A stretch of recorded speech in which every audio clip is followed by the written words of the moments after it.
Jour J, 3h50 du matin, dans pleine forme. Aujourd'hui, une des plus dures journées. Je pense qu'on double les étapes. Quelle bonne idée. Ça y est, il était temps pour nous de se lancer dans la traversée de la Corse, du nord au sud. Et franchement, à ce stade, on savait pas tout ce qu'on allait vivre. C'est parti, 10 jours d'expédition, j'espère. On a rejoint la porte d'entrée du GR à Calanzana et... C'est parti.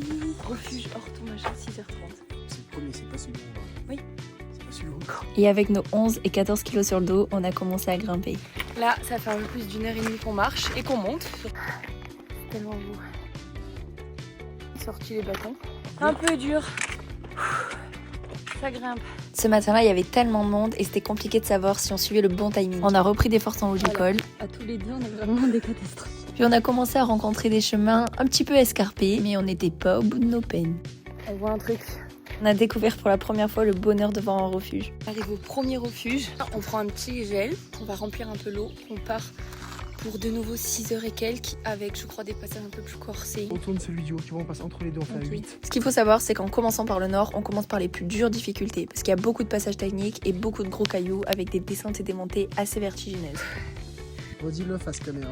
T'es trop fort, Tu peux dire tiens un tigre. Tiens, un tigre. Ça fait 7 heures qu'on marche, qu'on monte plutôt. Les pieds bien propres. Mais à partir de ce moment-là, on s'est rendu compte de notre première erreur du GR. Au passage du premier refuge, on n'a pas suffisamment rempli nos gourdes et on avait à 3 heures de l'arrivée plus d'eau ni pour boire ni pour manger. Je peux pas manger.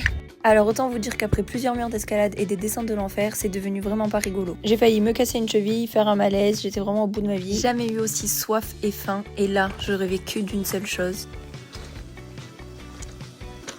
Une fois ce cauchemar oublié, on a fait un peu de récup, on a bien mangé, on a découvert le refuge, on a assisté aux premiers abandons et sauvetage en hélico. On a encore mangé pour reprendre des forces. Et voilà, c'était la fin de cette première journée, éprouvante mais incroyable.